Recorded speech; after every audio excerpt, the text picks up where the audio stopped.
అందరికీ నమస్కారం. ఈరోజు తెలుగుదేశం పార్టీ 100 రోజులు పూర్తయిన సందర్భంగా తెలుగుదేశం పార్టీ చేసే కార్యక్రమాల్ని ప్రజల్లోకి వివరించే కార్యక్రమం. ఇది మంచి ప్రభుత్వం. ఇళ్ళ దగ్గరికి వెళ్ళినప్పుడు గర్వంగా చెప్తా ఉన్నారు, మా మనోడు ఇచ్చాడు, మా పెద్దన్న ఇచ్చాడు. నారా చంద్రబాబు నాయుడు గారు ఆయన ఇచ్చిన హామీ ప్రకారం ఫస్ట్ నెల 7,000 ఇచ్చారు. ప్రతి నెల 3వ తారీఖు రాకముందే, మొన్నైతే 31వ తేదీ ఆదివారం అయినా కూడా 30వ తేదీ పెన్షన్లు ఇచ్చారని చెప్పి గర్వంగా చెప్తా ఉన్నారు. ఈరోజు మేము గర్వపడతా ఉన్నాం తెలుగుదేశం పార్టీలో ఉండడం. అట్లాగే మహిళలు ఉచితంగా గ్యాస్ సిలిండర్లు ఇవ్వబోతా ఉంది ప్రభుత్వం.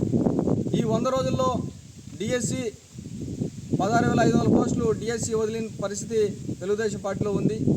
మనం చూసాం, విజయవాడలో వరదలు వచ్చిన సందర్భంగా నారా చంద్రబాబు నాయుడు గారు అక్కడే దాదాపు 10 రోజుల నుండి అన్ని చక్కదిద్ది వచ్చాడు. అది నీతి నిజాయితీ ఉన్న ఒక లీడర్కు నిదర్శనం చంద్రబాబు నాయుడు గారు.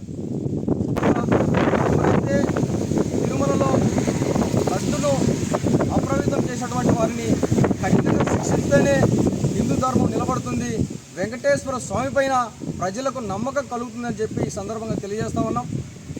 రానున్న రోజుల్లో తెలుగుదేశం పార్టీ చేపట్టే కార్యక్రమాలపైన నిత్యం ప్రజలతో ఉంటాం. ప్రతిపక్షంలో ఉన్నాం, అధికారంలో కూడా నిత్యం ప్రజలతో ఉండేదానికే మమ్మల్ని ప్రతి ఇంటికి పోయి సమస్యలు కనుక్కోమని చెప్పి చంద్రబాబు నాయుడు గారు చెప్పారు.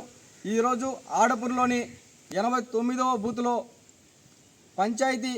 ఆడపూర్ పంచాయతీ సిబ్బందితో కలిసి ప్రతి డోర్ టు డోర్ తిరిగి వాళ్ళ సమస్యలను తెలుసుకుంటా ఉన్నాం.